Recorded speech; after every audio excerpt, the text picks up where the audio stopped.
പാകിസ്ഥാന് മുന്നറിയിപ്പുമായി ഇന്ത്യ. പാകിസ്ഥാന്റെ അതിസാഹസത്തിന് തിരിച്ചടി നൽകുമെന്ന് വിദേശകാര്യ മന്ത്രാലയം വ്യക്തമാക്കി. പാകിസ്ഥാൻ വാചകമടി നിർത്തണമെന്നും സിന്ധു നദീതട കരാർ റദ്ദാക്കിയത് പുനഃപരിശോധിക്കില്ലെന്നും വിദേശകാര്യ വക്താവ് രൺദീപ് ജയ്സ്വാൾ അറിയിച്ചു.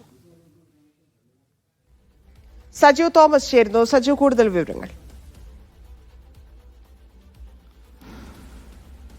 ധന്യ, പാകിസ്ഥാന്റെ സൈനിക മേധാവി അസീം മുനീർ അടക്കമുള്ളവർ ഇന്ത്യക്കെതിരായ ഓപ്പറേഷൻ നടത്തിയതിൽ വലിയ തോതിലുള്ള വാചകമടി നടത്തുന്നത് സാമൂഹ്യ മാധ്യമങ്ങളിലടക്കം വലിയ ശ്രദ്ധയായ സാഹചര്യത്തിലാണ് ഇന്ത്യ ഇനിയിപ്പോൾ ഒരു തക്കതായ മുന്നറിയിപ്പ് നൽകിയിരിക്കുന്നത്. പാകിസ്ഥാൻ വാചകമടി നിർത്തണമെന്നും ഇന്ത്യക്കെതിരായ ഇത്തരത്തിലുള്ള ഒരു രീതി ഇനി പാകിസ്ഥാൻ നടത്തുകയാണെങ്കിൽ കൃത്യമായി തിരിച്ചടി നൽകുവാൻ വേണ്ടി ഇന്ത്യ മുതിരും എന്നുള്ള ഒരു മുന്നറിയിപ്പ് കൂടിയാണ് ഇപ്പോൾ ഇന്ത്യ നൽകിയിരിക്കുന്നത്. അതോടൊപ്പം തന്നെ പാകിസ്ഥാന്റെ ഇത്തരത്തിലുള്ള ആക്രമണങ്ങളും അല്ലെങ്കിൽ ഇത്തരത്തിലുള്ള രീതികളൊക്കെയും അവസാനിപ്പിക്കാൻ സമയമായല്ലേ, ഭീരുത്വമാണ് ഇതിന് പിന്നിലെന്നുള്ള ഒരു ആക്ഷേപവും കൂടി ഇന്ത്യ ഉയർത്തുന്നു. പ്രത്യേകിച്ച് നമുക്കറിയാം, അമേരിക്കയിലേക്ക് പാകിസ്ഥാൻ സൈനിക മേധാവി അസീം മുനീർ പോവുകയും അദ്ദേഹം ഇക്കാര്യങ്ങളൊക്കെയും അമേരിക്കയിലെ ഒരു മാധ്യമത്തോട് പറയുന്നത് നമ്മൾ കണ്ടതാണ്. ആ വിഷയവുമായി ബന്ധപ്പെട്ട് ഇന്ത്യയുടെ നിലപാട് ഇന്ത്യ ഇപ്പോൾ അറിയിച്ചിരിക്കുകയാണ്. ഓപ്പറേഷൻ സിന്ദൂറുമായി ബന്ധപ്പെട്ട് പാകിസ്ഥാൻ കൃത്യമായ മറുപടിയാണ് ഇന്ത്യ നൽകിയതെന്നും അതിൽ നിന്ന് പാകിസ്ഥാൻ ഇതുവരെയും പാഠം പഠിച്ചില്ല എന്നൊരു ചോദ്യമാണ് പ്രധാനമായിട്ട് ഇപ്പോൾ ഇന്ത്യ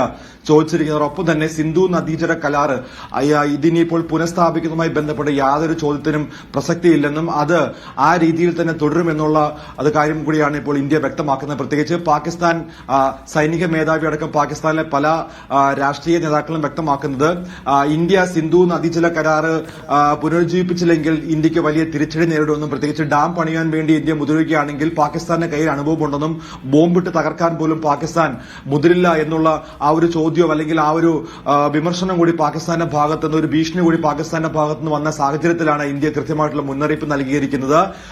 ഓപ്പറേഷൻ സിന്ദൂറിലൂടെ കൃത്യമായിട്ടുള്ള മറുപടിയാണ് ഇന്ത്യ നൽകിയിരിക്കുന്നത്. അതിൽ നിന്നും പാകിസ്ഥാൻ പാഠം പഠിച്ചില്ല എന്നുള്ള പ്രധാനപ്പെട്ട ചോദ്യമാണ് ഇപ്പോൾ ഇന്ത്യ ചോദിച്ചത്. അതോടൊപ്പം തന്നെ അമേരിക്കയുമായിട്ടുള്ള സൌഹൃദ ബന്ധം വലിയ തോതിൽ ഇപ്പോൾ ഇന്ത്യ മുൻപോട്ട് കൊണ്ടുപോവുകയാണ്. അതുകൊണ്ട് തന്നെ അമേരിക്കയുടെ വ്യാപാര കരാറുമായി ബന്ധപ്പെട്ട് അതിപ്പോൾ നയതന്ത്ര ബന്ധത്തിലൂടെ പരിഹരിക്കാൻ വേണ്ടിയുള്ള നീക്കമായിരിക്കും ഇന്ത്യ ഇപ്പോൾ നടത്തുന്നത്.